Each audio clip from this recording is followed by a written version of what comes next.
4 باتیں میں آپ کو بتانا چاہتا ہوں، تفصیل اس کتاب میں پڑھیے گا۔ موجودہ اور سابقہ مسلمان امتوں کا ماضی، حال اور مستقبل، لیکن اس مستقبل کو میں ذرا ریورس آرڈر میں لانا چاہتا ہوں۔ پہلی بات یہ، وہ سرما قرآن اور حدیث اور سابقہ کتب، اس نے جو سرما مجھے، اس سرمے نے جو مجھے بصیرت عطا کی ہے، اس کی بنا پر میں یقین کے ساتھ کہہ رہا ہوں کہ قیامت بہت قریب ہے۔ میں نے جب کتاب لکھی، جب وہ ختم جس موضوع پر ہوئی تھی یہ، تو ایک مفکر اور ادیب ہیں بہت بڑے پاکستان کے، مختار مسعود صاحب، انہوں نے کتاب پڑھ کے بڑا تبصرہ ذرا لائٹ موڈ میں کیا، بھئی آپ نے تو قیامت کو بہت ہی قریب دکھا دیا۔ میں نے جواباً قرآن مجید کی آیت پڑھ دی، انہم یرونہ بعیدا ونراہ قریبا، یہ تو اس قیامت کو بہت دور سمجھ رہے ہیں اور ہمیں وہ نگاہوں کے سامنے نظر آ رہی ہے، ونراہ قریبا۔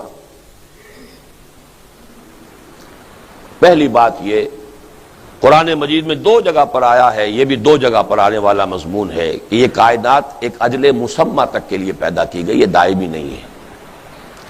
کچھ عرصے پہلے تک سائنسدانوں کا خیال تھا یہ ہمیشہ چلتی رہے گی، ہمیشہ سے ہے، ہمیشہ چلتی رہے گی۔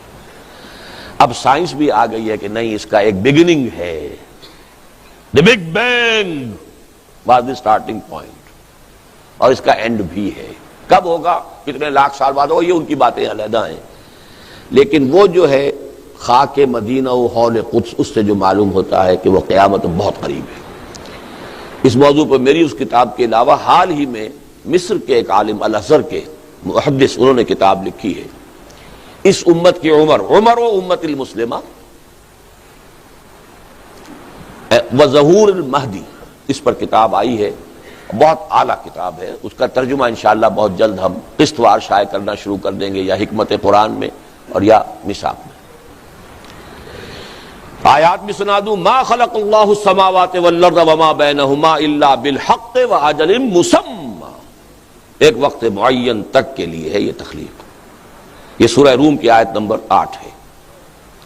سورہ احقاف کی آیت نمبر 3 ہے، ما خلقنا السماوات والارض وما بینہما الا بالحق واجل مسمى۔ ایگزیکٹلی وہی آیت ہے، فرق ہے ما خلق اللہ اور ما خلقنا، بس فرق یہ ہے۔ اللہ نے نہیں بنایا آسمانوں اور زمین کو، جو کچھ اس کے مابین ہے، مگر حق کے ساتھ۔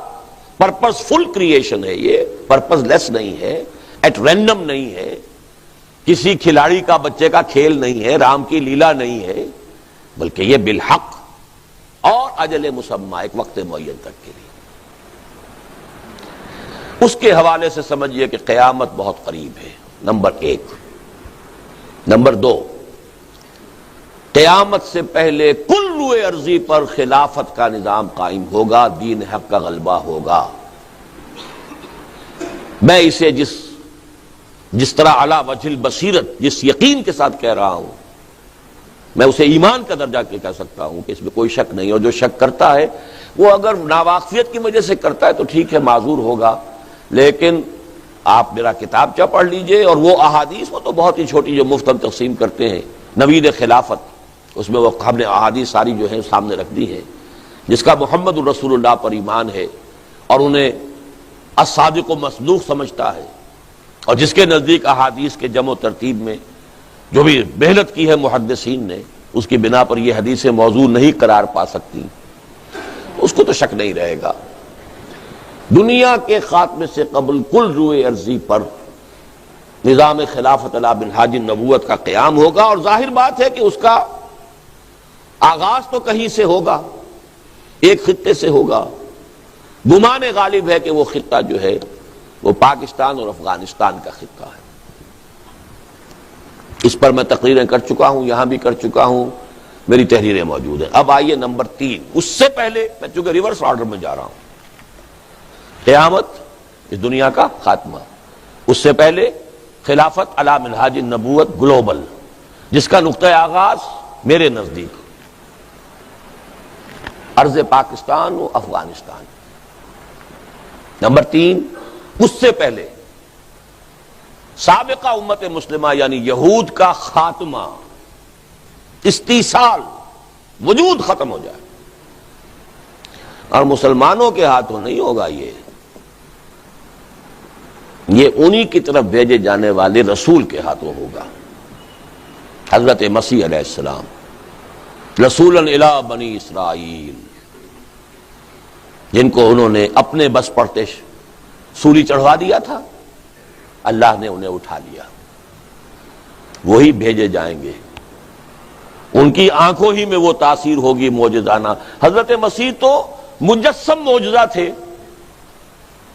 ان کی پیدائش معجزانہ بن باپ کے، ان کا پنگھوڑے میں بات کرنا معجزانہ. یہ تو قرآن سے ثابت ہے کہ نہیں؟ زندہ مردہ کو زندہ کر دینا، کسی اور نبی کو یہ معجزہ دیا گیا؟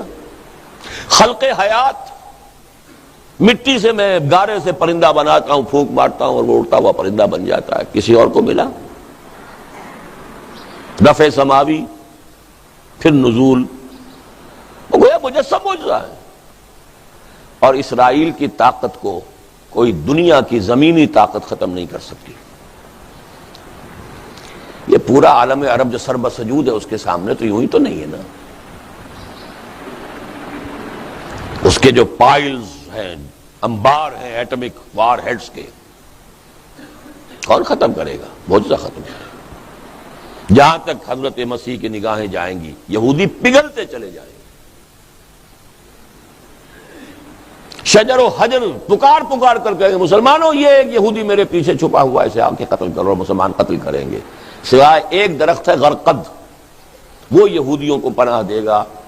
اور آپ سمجھیے اتنا یقین ہے یہودیوں کو ان کتابوں کے اوپر اور ان روایات کے اوپر کہ سب سے زیادہ پلانٹیشن اسرائیل میں انہوں نے غرقد کی ہے.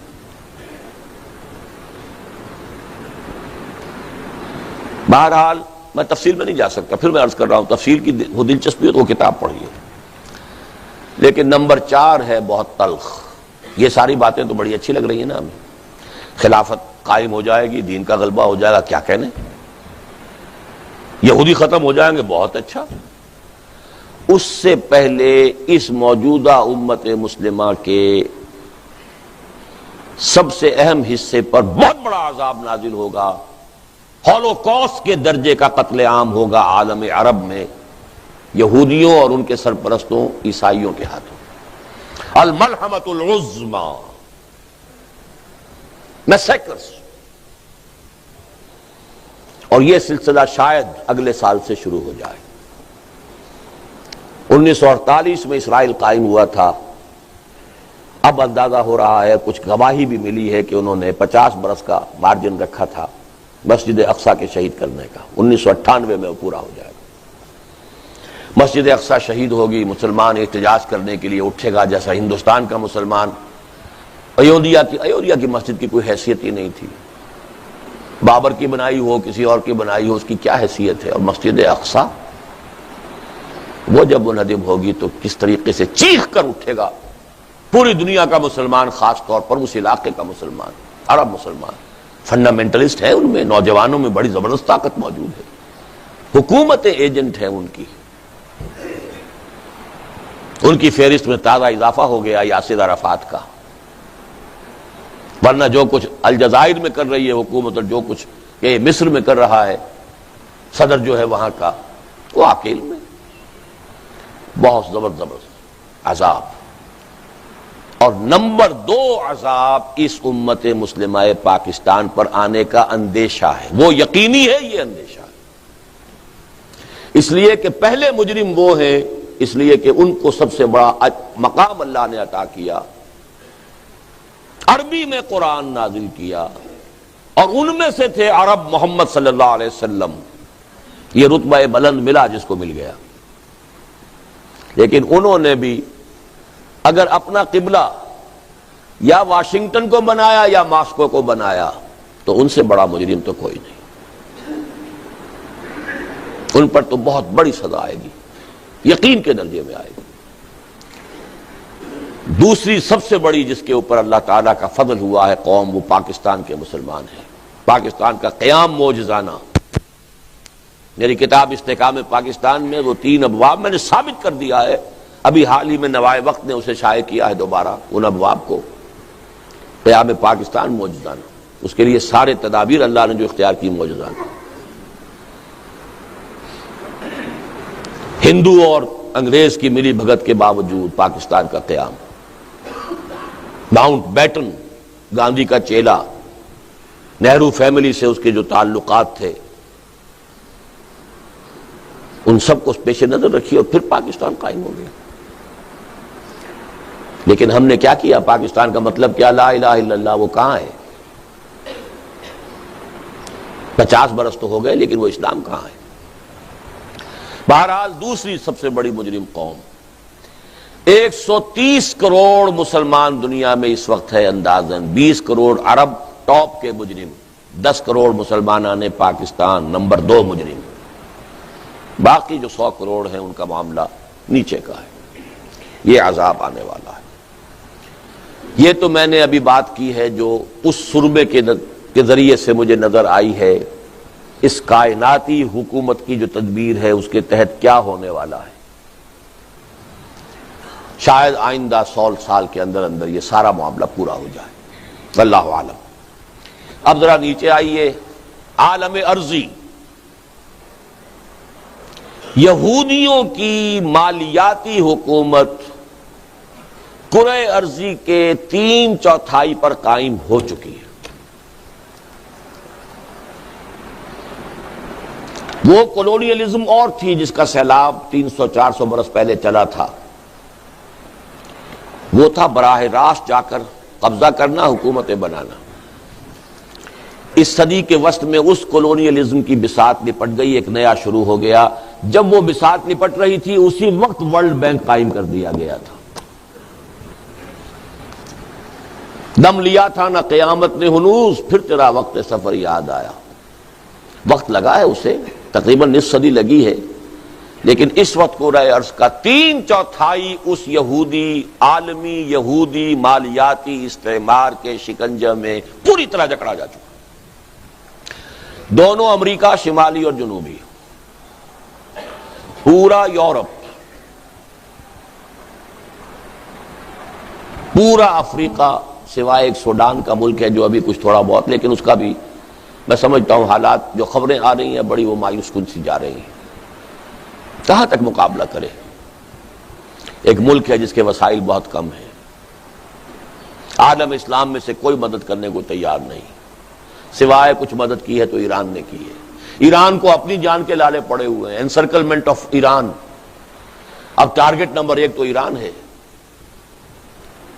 ایشیا بھی تقریباً جو ہے، عالم عرب سربسجود ہو چکا ہے۔ عراق اگر کوئی کر سکتا تھا ادھر ادھر کی بات، اس کا بھرکس نکال دیا۔ اس کے ایٹمک جو بھی پلانٹس تھے، انسٹالیشنز تھی، انہیں تو بہت پہلے اسرائیلی جیٹس جا کر تباہ کر آئے تھے، سعودی عرب پر سے ریفولنگ کر کے گئے تھے۔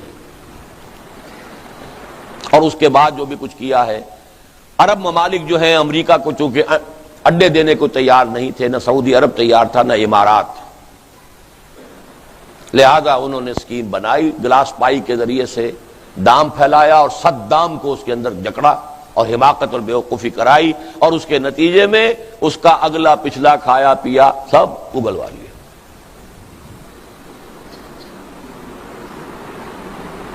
یہ حال ہے، 3/4 کرۂ ارضی کا جا چکا ہے۔ بھارت بھی تقریباً اس نظام میں جکڑا جا چکا ہے، مالیاتی طور پر، market economy, consumer economy, free economy, اور انٹرنیشنل ملٹی نیشنل کمپنیز کے لیے دروازے کھولنا۔ بھارت کو رشوت دی جا رہی ہے کہ تمہیں اس ریجن کی سب سے بڑی پاور ہم مان لیں گے، تم یہ ساری باتیں مان لو۔ اس پر ایک مضمون مجھے ملا ہے، وہ centre for the study of Kashmir affairs ہے انگلینڈ میں، ان کی طرف سے آیا ہے اور بہت ہی چشم کشا مضمون ہے۔ اس کا انشاءاللہ ہم اسے قرآنک ہورائزنز میں شائع کر دیں گے، اس کو آپ مطالعہ کیجئے گا کہ یہ اس وقت کی اسٹریٹجی ہے کہ یہ NWO جو ہے، نیو ورلڈ آرڈر، یہ بھارت کو یہ کچھ رشوتیں دے کر کے اس پورے علاقے کا آسین اور آرک کا سربراہ بنا کر مالیاتی سارا جو ہے اس علاقے کا سربراہ بنا دیں گے، تم ہماری یہ چیزیں مان لو۔ اب ایک تو چین ہے، موسٹ فیورڈ نیشن، لیکن چونکہ طاقت ہے وہ تھوڑا سا علاقہ ہے جو ابھی ٹو بی ٹیکلڈ ود ہے، ٹو بی ٹیکلڈ۔ ایک یہ خطہ ہے ایران، اس سے ملحق پاکستان، افغانستان، ان دونوں میں ایران میں ایک فنڈامنٹلسٹ شیعہ حکومت قائم ہے، علماء شیعہ قانون، شیعہ جعفری فقہ، لیکن حکومت علماء کی ہے، فنڈامنٹلسٹ حکومت۔ دوسری حکومت فنڈامنٹلسٹ کی افغانستان میں قائم ہو رہی ہے، وہ بھی 4/5 جو ہے افغانستان کا طالبان کے قبضے میں ہے، اور بہت وہاں امن ہے، سکون ہے، حالات بہت اچھے ہیں، اور میں سمجھتا ہوں کہ شاید بقیہ بھی وہ دوستم شاید کوئی چھوٹا سا کوئی علاقہ اپنا بچا لے، ورنہ پورے افغانستان پر طالبان کی حکومت قائم ہو جائے گی۔ طالبان کون ہیں؟ فنڈامنٹلسٹ سنی حنفی علماء۔ اسی لیے اب تشویش ہو رہی ہے، پہلے تو طالبان کی مدد بھی کی، پروموٹ بھی کیا، پاکستان کے تھرو کیا، جو بھی کیا چھوڑ دیجئے اس کو، لیکن اب وہ تو الٹا ہمارے سر کو آ جائیں گے، لہذا تشویش وہ بہت زیادہ ریجڈ ہے۔ تیسرا رہ گیا یہ پاکستان، اس کی بھی حکومت سرنڈر کر چکی ہے، اور وہ تو یہ کہ ہمارے لیے راستہ ہی کوئی نہیں رہا۔ قرض کی پیتے تھے میں، اور یہ کہتے تھے کہ ہاں رنگ لائے گی ہماری فاقہ مستی، ایک دن وہ رنگ لے آئی، ایک آرٹیفیشل خوشحالی ہم نے پیدا کر لی، محل بنا لیے۔ یہ سارے محل آپ کے ارد گرد ہیں کہ نہیں جن کو آپ کراس کر کے آتے ہیں؟ لیکن کیا ملک کی اکانومی کوئی مضبوط بنیادوں پر بھی قائم ہوئی ہے؟ یہ ملک وہ ہے جو دنیا کا غریب ترین ملک ہے، لیکن جس میں انسان دنیا کے امیر ترین رہتے ہیں، مقبوض، ہر ایک بال بال قرض کے اندر بدا ہوا، ہر بچہ پیدا ہوتے ہی مقروض۔ لہذا اس ورلڈ بینک اور IMF کو اس کو جدھر چاہیں مروڑ دیں، یہ ان کے اختیار میں ہے۔ یہ حالات ہیں۔ اس نیو ورلڈ آرڈر کو اگر کوئی ریزسٹ کر سکتا ہے تو صرف یہ خطہ، ایران، افغانستان اور پاکستان، اور اگر یہ ہو گیا تو روسی ترکستان کا علاقہ بھی، اس میں بھی کچھ فنڈامنٹلز تحریکیں اور فکر جو ہے پہنچ چکا ہے، لیکن ان کی چونکہ برین واشنگ بہت زیادہ ہو چکی ہے، لہذا انہیں وقت لگے گا، ابھی آسان کام نہیں ہے ان کا۔ مجھے بتایا گیا، میں تو ٹیلی ویژن نہیں دیکھتا، BBC ٹیلی ویژن نے میرے کسی خطبہ جمعہ کے حوالے سے یہ بات کہی ہے، a danger signal for the West, میری اسی تجویز کو کہ ایران، پاکستان اور افغانستان کا ایک بلاک بننا چاہیے، انہوں نے کہا it's a red signal for the West, danger signal for the West. یہاں کے لوگوں کے کانوں پہ جو نہ ہل رہی ہو، انہیں معلوم ہو جاتا ہے۔ انسانوں کی عظیم اکثریت کیسی کیسی مشکلات کے ساتھ دوچار ہوتی ہے۔ عظیم اکثریت وہ ہے کہ جو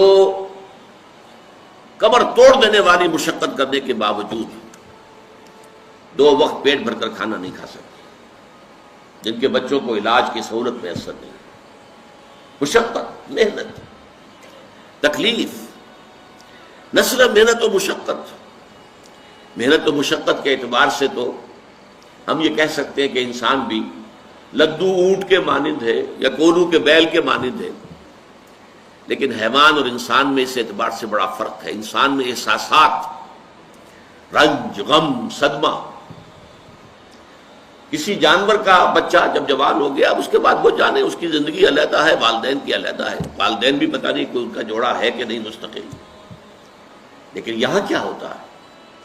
یہاں جس اولاد کو پالا پوسا، جنہیں اپنے جگر کے ٹکڑا سمجھ کر اور اپنا پیٹ کاٹ کر جن کو پالا ہے، اگر وہی بیٹا جوان ہو کر سینہ تان کر بات کرتا ہے، یا جیسا کہ آپ سنتے ہیں باپ پر ہاتھ اٹھا لیا ہے، ماں کو مار دیا ہے، قتل کر دیا ہے، جو صدمہ اس وقت انسان کو ہوتا ہے کیا کسی حیوان کو ہوتا ہے؟